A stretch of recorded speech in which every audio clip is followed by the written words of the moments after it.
police officer thinks he's in control until he makes a mistake that flips the script in front of everyone. How will this confrontation unfold, and who really holds the power? Let us know in the comments section below. Felicia Hanford didn't rush. She never rushed. Her strides were steady, precise, heels clicking in rhythm on the smooth pavement of the downtown sidewalk as she approached the federal field office in Edgewater, Georgia. She wore a tailored black blazer, pressed navy slacks, and a crisp white blouse. Everything about her screamed control, discipline, and intention. The town was small, but her presence felt big. It was only supposed to be a routine audit, an internal check on case handling, digital security, and use of force documentation in regional law enforcement agencies. Quiet work. Dull work, some agents might have said. But Felicia liked quiet. Quiet lets you see people clearer. She tucked her badge away as she passed a group of construction workers lounging on a street corner. One of them glanced at her, lips parting like he had something to say, then stopped. The badge, even if not visible now, had spoken. So had the way she walked. Felicia rounded the block toward her rental car, planning to grab her tablet before her next meeting. That's when she saw it. A patrol cruiser idling in the no-parking zone beside her vehicle. A man leaning against it in a familiar uniform. His sunglasses reflected the sun. His jaw locked in a look that said, "Trouble's coming, and I'm its shepherd." She didn't blink. "Excuse me," she said, calm as ever, reaching for her keys. The officer looked her up and down like he was examining a weapon, not out of caution, out of disbelief. "This your car?" he asked, straightening off the cruiser. "Yes," Felicia replied simply. He gave a dry chuckle. "Interesting. Mind showing me some ID?" "I do mind," she said, "unless—" "There's probable cause, officer." "Whitaker," he said, "and I got probable cause when I see a government vehicle parked outside a bakery for 45 minutes with no one around. I've been watching." Felicia didn't smile. She didn't even raise an eyebrow. "You've been surveilling a rental car." "Looks suspicious to me," he said, arms crossed. "Could be stolen. You match a loose description we got this morning. Black woman, dark clothing, loitering." "That's not a description," she said. "That's a bias with a badge." Sean Whitaker's jaw clenched. "Ma'am, I'm going to have to ask you to place your hands on the hood of the vehicle." Felicia's fingers twitched, not with nerves but with restraint. She slowly reached into her blazer, smooth, practiced, and pulled out her badge. The gold shield caught the light like a slap across the face. "I'm Special Agent Felicia Hanford," she said, "FBI." There was a beat. Just one. Then, "Cute," Whitaker said with a smirk. "You can buy those on eBay." Felicia blinked once, and that was all it took. He stepped forward, reaching for her wrist. The moment his fingers brushed her skin, a low, commanding voice cut through the tension. "Step back, now." Whitaker turned to see two sharply dressed men in suits stepping out of a black SUV parked half a block away. One flashed a badge mid-stride. The other already had a phone to his ear. "Jean Fanon," one of them said. "Everything all right here?" "Hanford," Whitaker repeated, his voice faltering for the first time. She adjusted her sleeve. "I'd like to file a misconduct complaint. Also, there may be body cam footage you'll want to preserve." Whitaker stumbled back a step, blinking fast now. His eyes darted between the approaching agents and Felicia. I didn't know who she—" Felicia cut in, voice even. "You saw what you wanted to see." Agent Cross, the taller of the two men, stepped between them. "Officer, you're going to need to stay right here. Internal Affairs has just been contacted. I suggest you don't move." Whitaker opened his mouth, closed it. His hands fidgeted near his belt like he wasn't sure if he should reach for something or raise them in surrender. As a small crowd began to gather on the opposite side of the street, Felicia turned, retrieved her tablet from the passenger seat, and calmly walked toward the federal building across the square. A little girl standing with her mother tugged her mom's hand and whispered, "Mom, is she a superhero?"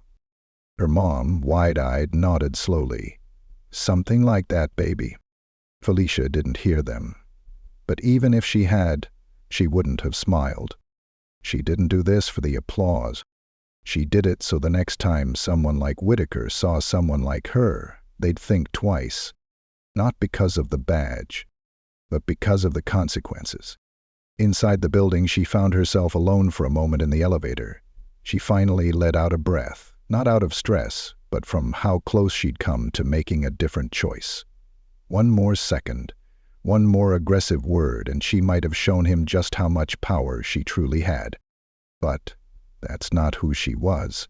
Not anymore. Still, as the elevator doors closed, she looked at her reflection in the brushed metal and said under her breath, "I'm done asking nicely." Ding. The doors opened. Business as usual resumed. But outside, on the sidewalk, Officer Sean Whitaker had just begun to understand that the worst kind of mistake isn't breaking the law. It's underestimating who's enforcing it. The interrogation room wasn't cold, but it was sterile. Too clean, too plain, too quiet. The kind of room that made you aware of your own heartbeat.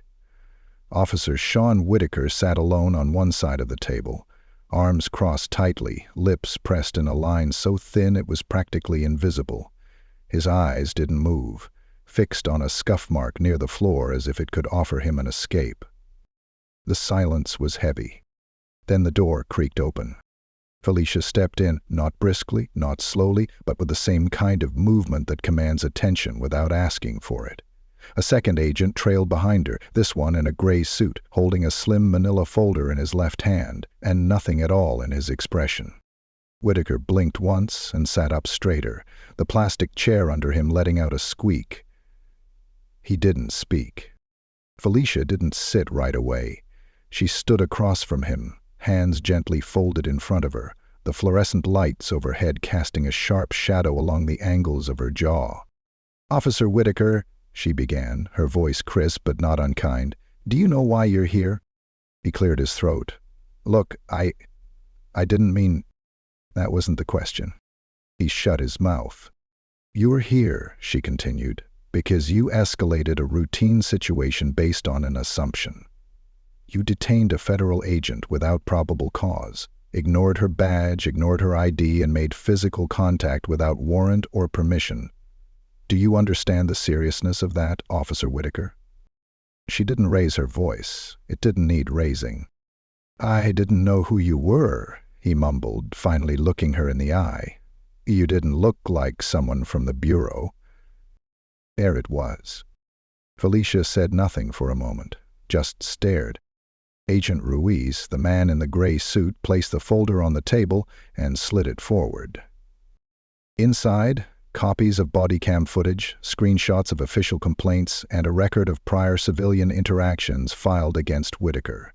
5 total, 4 dismissed, 1 sealed. Ruiz didn't say a word. He just leaned back against the wall. Whitaker looked at the file but didn't touch it. His hand stayed clenched in his lap. "You've been working in Edgewater for what, 12 years now?" Felicia asked, finally sitting down. 13. "You've had how many complaints filed?" He said nothing. 5 documented, she said. "But how many undocumented, you think? How many people walked away humiliated or afraid, who didn't bother reporting you because they knew no one would listen?" "Look, I do my job," he said, voice rising slightly. "This town's had its share of problems. I've seen what can happen when you start being too soft." "You weren't being firm, Officer Whitaker," Felicia said. "You were being selective." He scoffed, but there was less weight behind it now. "I don't target people." Felicia didn't blink. "Yes, you do. You just don't say it out loud." He opened his mouth, then stopped. "You ever pull over a young white man in a hoodie driving a Mercedes and ask him what he's doing in town?" Whitaker hesitated. "That's different." No answer. Felicia leaned forward slightly, her voice now quieter. "You thought I didn't belong here. That's what this comes down to. You saw a black woman in a car.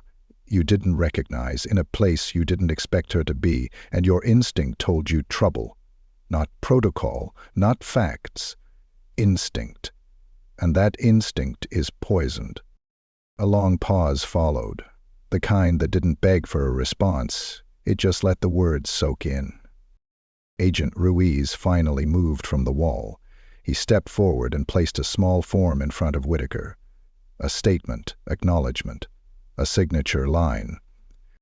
"We're not pressing federal charges at this time," Ruiz said, "but the complaint will be processed through internal channels and you'll be placed on administrative review until the case is assessed."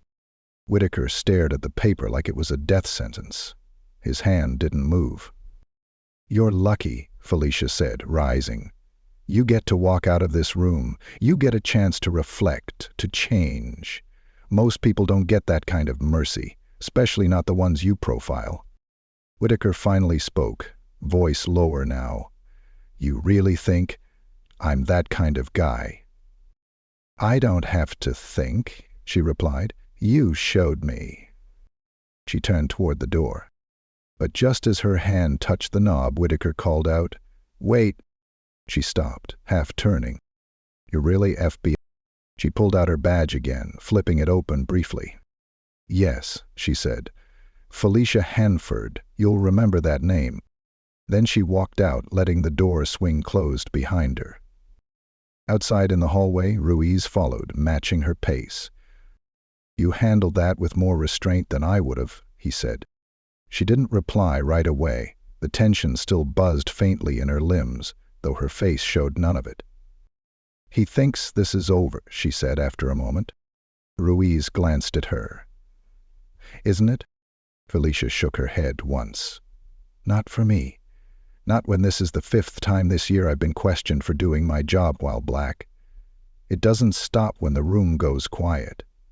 It doesn't stop when the cameras turn off." Ruiz nodded slowly. "You want to file for public discipline?" Felicia thought about it. She thought about what it would mean, about the politics, the press, the attention. She thought about how much energy it takes to constantly educate those who should already know better. "No," she said. "Let the system deal with him." She paused, then added, "I've got other fish to fry." Ruiz smirked. "You always do." They stepped out into the sunlight. Across the street, a young woman was filming a TikTok in front of the courthouse steps. 2 teenagers on skateboards rolled past them with earbuds in, barely noticing. Life moved on. But inside Felicia, something stayed still. She knew this wasn't the end of anything. It was just a snapshot. Another moment in a long chain of moments that she carried with her, wore like armor, stored in silence. And next time, she'd be ready. Always. The call came 2 days later. It wasn't from her supervisor or from anyone at the bureau. It came from a grandmother. Felicia was sitting at her desk in the Edgewater field office, typing up a report on interdepartmental data leaks, when the front desk transferred a line through to her direct extension. "Hanford?" The woman's voice was gentle, careful, southern drawl, probably in her late 60s. "I hope I'm not bothering you, but someone gave me your name." Felicia's fingers hovered above her keyboard. "Not at all, ma'am. How can I help?" There was a pause. Then, "My grandson. He's in trouble. And I don't think anyone's going to listen to me but you." The story unraveled slowly, like old thread. Her grandson Jordan, 17 years old, had been pulled over the night before on his way back from his part-time job. He worked at a diner on the edge of town and stayed late to clean up. It was only a 10-minute drive home, but somewhere along that route, he'd become suspicious. The arrest report said he was swerving, possibly intoxicated, but the grandmother insisted he was clean. Didn't drink, didn't smoke, too focused on getting into college. The car wasn't even his, it was his mom's. But what stood out, what made the old woman's voice tremble, was who arrested him. "Officer Whitaker," she said. "Same one I saw on the news last week, the one who grabbed you." Felicia leaned back in her chair, heart sinking slowly like an anchor in deep water. "Where is your grandson now?" she asked. County jail, she replied. They're holding him till arraignment, no bail set yet. Said he resisted arrest. Felicia thanked her and promised to look into it. The moment she hung up, she buzzed Ruiz's office. He's still working, she said as soon as he picked up. Whitaker. He's still pulling people over. What? Ruiz's voice crackled through the receiver. I thought he was suspended pending review. Apparently, they put him back on duty with limited restrictions. They said there wasn't enough video evidence for disciplinary action. Unbelievable, Ruiz muttered. What are you thinking? I'm thinking, Felicia said, already gathering her badge. We pay the county a visit. The county jail was built like a bunker. Thick walls, tiny windows, no color anywhere. A place that wore its authority like armor. The check-in process took 15 minutes, longer than usual. The clerk kept scanning Felicia's ID like he didn't believe the expiration date. Ruiz kept his hands folded across his chest, eyes scanning every corridor. When they finally reached the holding cells, Jordan was curled up on a bench in the corner, chin resting on his knees. His lip was busted, and one of his eyes was starting to swell. He looked up as they approached. His eyes narrowed, cautious. I'm Agent Hanford, she said gently. This is Agent Ruiz. We're here to talk to you, if that's okay. Jordan slowly sat up. His voice was cracked but strong. You FBI? Yes. He glanced down at her badge, then back up. Why would the FBI care about me? Felicia didn't answer right away. She pulled over a folding chair and sat down outside the bars, keeping her voice low. Your grandmother called me. She said you're a good student, that you stay out of trouble, that what happened last night isn't who you are. Jordan blinked quickly, once. I didn't do anything. Tell me what happened. So he did. He was driving home, music low, tired but clear-headed. He didn't notice the cruiser behind him until the lights flashed. Pulled over immediately. Hands on the wheel. He remembered what his mom taught him. Be still, be polite, be alive.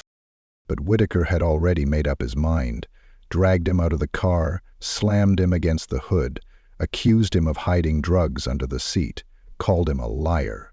When Jordan asked what he'd done wrong, Whitaker snapped, said he was resisting, and slammed him to the ground. I couldn't breathe, Jordan whispered. I just froze. And then it was over. Ruiz paced behind Felicia. His fists were clenched. Did they search the car? Yeah, Jordan nodded. Didn't find anything. My mom's car has nothing in it. Felicia stood slowly.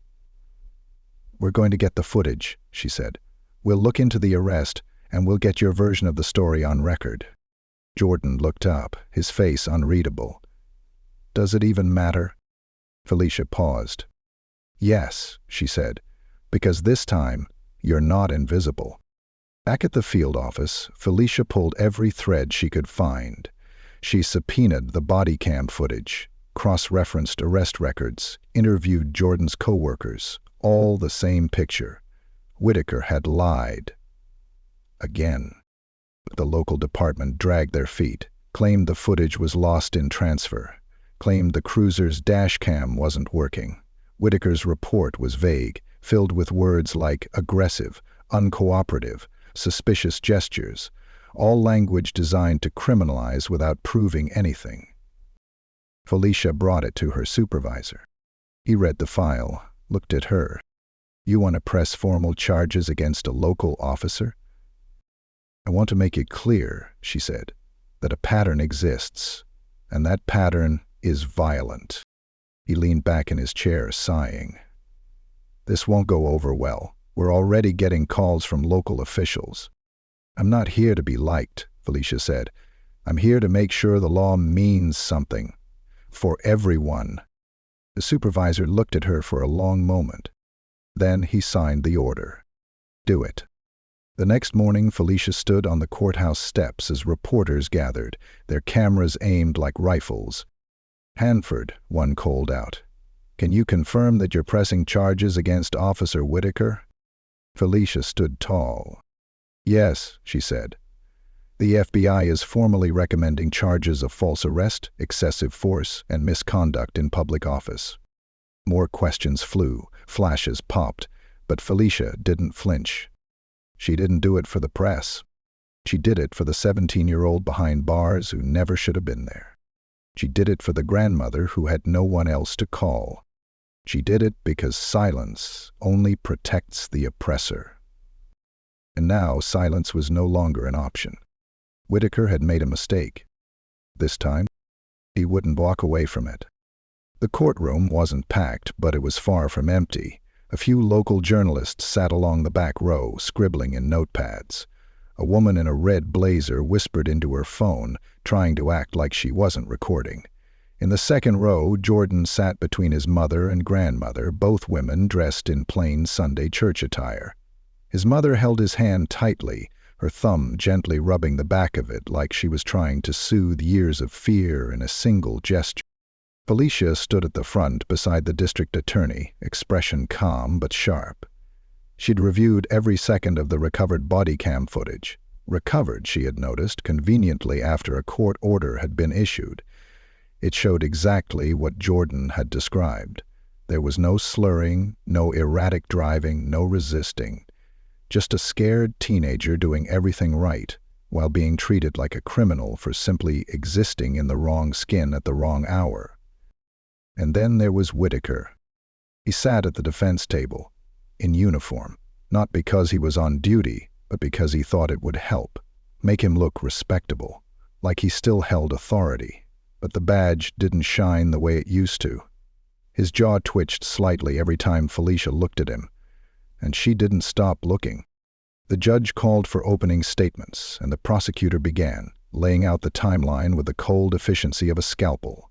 Every word cut into the myth of Officer Whitaker's professionalism. The footage played on the large screen at the front of the room. Every shove, every sneer, every unnecessary move. The air grew heavier as the truth unfolded, not just about Jordan's arrest, but about a pattern, about previous complaints, about a culture that allowed it to go unchecked. Whitaker's attorney objected several times, tried to derail the testimony, but each time the judge waved him off.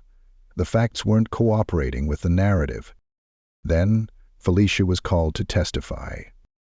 She walked to the witness stand slowly, deliberately, her heels tapping against the tile in a rhythm no one could ignore.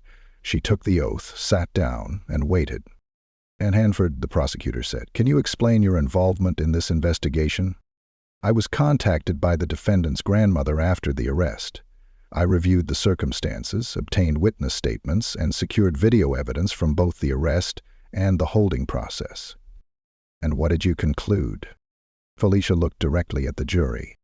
"That Officer Whitaker used his position to intimidate, unlawfully detain, and physically harm a minor without cause, and that this is not the first time he has acted in this way." A murmur rolled through the gallery. The judge banged his gavel. The prosecutor nodded. "Thank you, Agent Hanford. No further questions."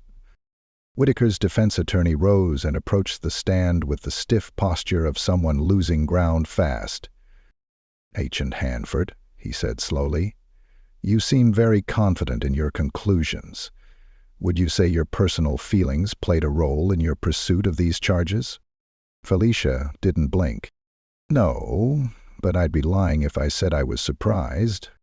"Surprised?" "By how many people are still more uncomfortable with the truth than with the abuse of power." The attorney bristled, but moved on. "You're not from Edgewater, are you?" "No, but injustice doesn't require a zip code to be recognized." He tried a few more questions, clumsy ones about protocol and chain of command, but it was clear even to him that the moment had passed. He sat down without a closing word. The trial moved quickly from there. Witnesses from the diner testified about Jordan's character. His high school guidance counselor brought copies of his honor roll letters. A neighbor even stood up to say she'd seen Whitaker harass kids before. Always the same type of kid, always boys with brown skin. The judge recessed for deliberation. An hour later they returned. Felicia watched Jordan's grandmother squeeze his hand tighter, watched Whitaker shift in his chair for the first time all day, watched the jury foreman stand. We find the defendant, Officer Sean Whitaker, guilty on all charges. The courtroom didn't erupt. It exhaled, like it had been holding its breath for years. Whitaker's mouth hung slightly open. His attorney leaned over to whisper something, but Whitaker didn't seem to hear it. He looked up at Felicia, just once, as the bailiff moved toward him. And then came the part no one expected. The judge spoke again, clearly and directly. Bail is denied. The defendant is remanded into custody immediately. A second bailiff stepped forward. Stand up. Whitaker didn't move. Yeah. Slowly, with the whole room watching, he rose. The click of the handcuffs was louder than anything else that day. Jordan watched it all. His eyes were wide, not in joy, not even in satisfaction, but in disbelief, like some part of him never thought he'd see justice take shape, take form, take someone. As Whitaker was led away, Felicia turned to leave the stand. She didn't look at him again. Outside, the courthouse steps were bathed in sun. Reporters swarmed, but Felicia raised one hand. "No statements today," she said. "This wasn't about headlines." She walked down the steps toward Jordan and his family. The boy stood still, unsure if he could move yet. Felicia reached out, lightly touched his shoulder. "You did everything right," she said. "Don't ever let someone make you doubt that again." Jordan's voice cracked. "Are they really going to keep him in jail?" "They are, and the department will face its own investigation. This doesn't end with him." His mother stepped forward, tears in her eyes. "Thank you," she said. "We didn't know who to call. We just hoped someone would care." "I care," Felicia said softly, "and now more people will." A few weeks later, Jordan's record was cleared. An official letter of apology from the mayor was hand-delivered to his home. A scholarship foundation contacted his school and invited him to apply, citing resilience in the face of systemic injustice. And Whitaker? He resigned his badge under pressure. Then, from jail, he tried to play the victim. But no one listened. The world had changed. Not completely, not perfectly, but just enough. And back in Washington, a report landed on the director's desk. It was Felicia's. Title: Identifying Pattern Misconduct in Local Law Enforcement, the Edgewater Case. At the bottom, beneath the recommendations and footnotes, there was a short sentence, handwritten in black ink. "Power unchecked is just danger in uniform." It was signed, Special Agent Felicia Hanford. And this time, nobody dared question her credentials. Not anymore. Not after they saw what justice actually looked like when the badge is in the right hands. And those handcuffs? They finally found their way to the right wrists.